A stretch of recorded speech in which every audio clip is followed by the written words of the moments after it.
Welcome to சோலை சாய் சமையல். இன்றைய வீடியோவில் ரொம்ப குயிக்காக 5 நிமிஷத்தில் செய்யக்கூடிய வெஜிடபிள் ஊத்தாப்பம் தான் செய்ய போகிறோம். நம்ம வீடியோக்குள்ளே போகிறதுக்கு முன்னாடி நம்ம சேனலை இதுவரை சப்ஸ்கிரைப் பண்ணணும்னா பண்ணிக்கோங்க. பக்கத்தில் இருக்க பெல் பட்டன் ஆல் ஆப்ஷனை கிளிக் பண்ணி வச்சுக்கோங்க.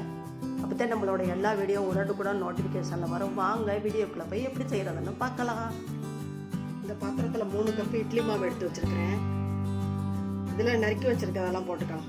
கேரட்டு, குடமிளகா, கொத்தமல்லி, வெங்காயம், பீன்ஸு எல்லாத்தையுமே இதில் போட்டுக்கலாம்.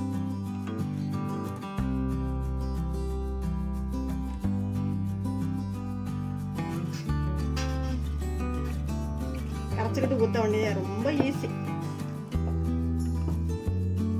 காலிஃப்ளவர் எது இருந்தாலும் போட்டுக்கலாம்.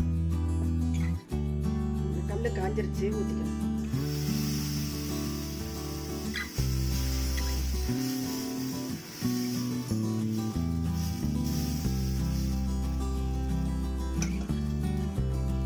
பூண்டு பொடி எடுத்து வச்சிருக்கிறேன், தூவிக்கலாம்.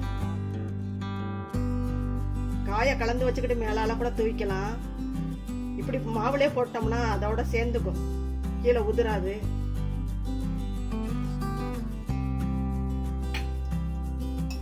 வதக்கி கூட போடலாம். காய்கள்லாம் எப்படி வேணாலும் போட்டுக்கலாம். இது கொஞ்சம் கடிவிடும் போது நல்லா இருக்கும். மூடி வச்சிட்டோம்னா காயெல்லாம் வெந்துடும். திருப்பி போட்டுக்கலாம்.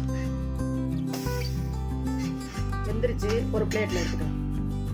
வீட்டில் இருக்க இட்லி மாவை வச்சு வெஜிடபிள் ஊத்தாப்பம் குயிக்காக ரெடி பண்ணிட்டேன் பாருங்க. இதே மாதிரி நீங்களும் செஞ்சு பாருங்கள். செஞ்சு பார்த்துட்டு எப்படி இருந்துச்சு உங்கள் கருத்துக்களை கமெண்ட்ஸில் சொல்லுங்கள். இந்த வீடியோ பிடிச்சிருந்தா லைக் பண்ணுங்கள், ஷேர் பண்ணுங்கள். நம்ம சேனலுக்கு மறக்காமல் சப்ஸ்கிரைப் பண்ணுங்கள். நன்றி, வணக்கம். அடுத்த வீடியோவில் பார்க்கலாம்.